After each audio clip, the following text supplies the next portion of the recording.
but they have taken down too much forest.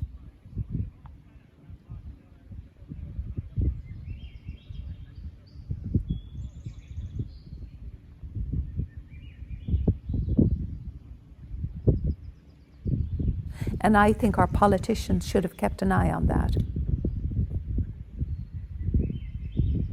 They should know, and indeed they should educate themselves, because we are paying them with our taxpayers' money to look after society in a way that we singularly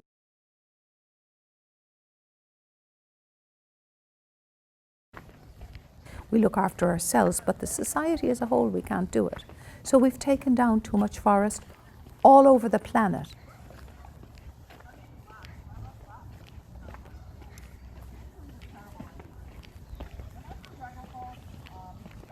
We have burnt it, we have trashed it, we have thrown, here in Vancouver, the forest on the Vancouver Island has been literally thrown into the waterway so that the salmon can't come up the rivers. And this desecration of nature has happened since the time of thinking of nature, of the commodification of nature.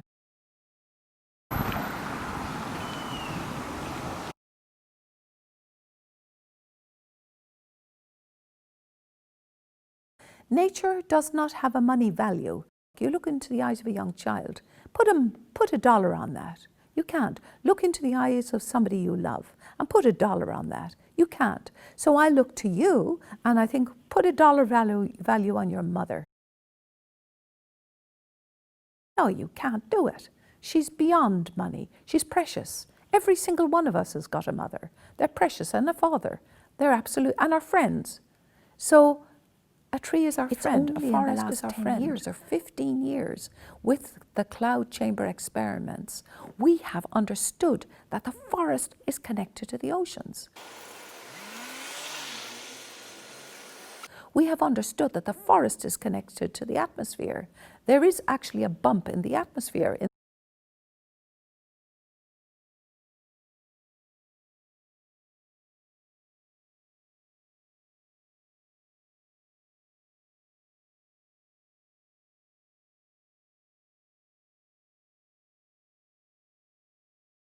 There is actually a bump in the atmosphere, in the ionosphere right now. We don't know what in God's name that is doing up there.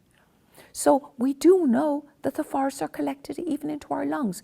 Every child in every kindergarten knows that the forest is the lung of the planet, or the lungs of the planet. Those kids know, tiny little kids know this. But my God, the politicians don't know it. How can that be? What have we done? So we've taken down too much forest.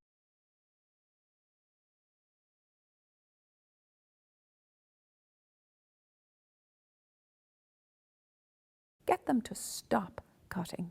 And if they're cutting, cut sustainably. Don't cut the forests around here, the virgin forests around Victoria, grow the forest so that the foresters have something to cut when they need wood. They can do that. They don't have to cut down the best of the best of the best. But that has happened nonetheless. That means the birds have been affected. That means the insects are plummeting. That means that all of the creatures are suffering across this planet. As well, on the tail of that will be the human family.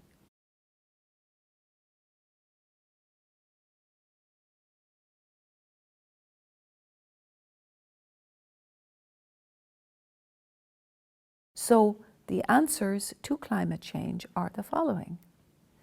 Every person on this planet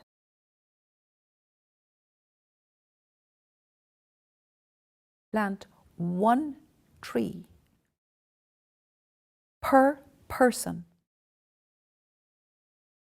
for the next 6 years.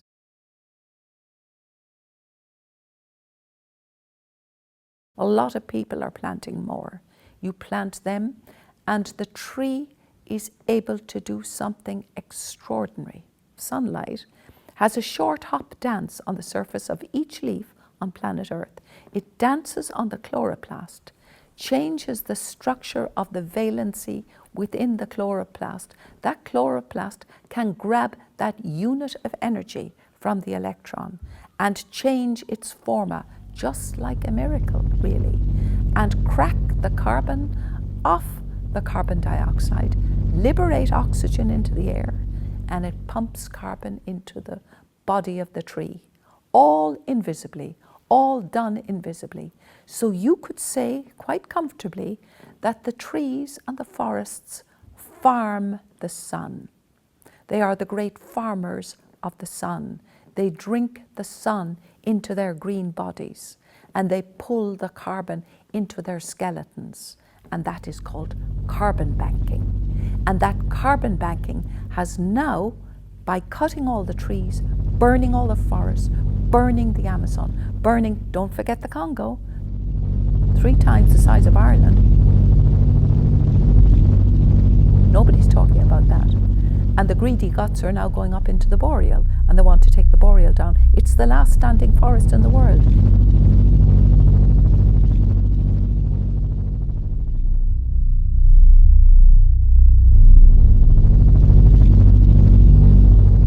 It's the pillar of the world.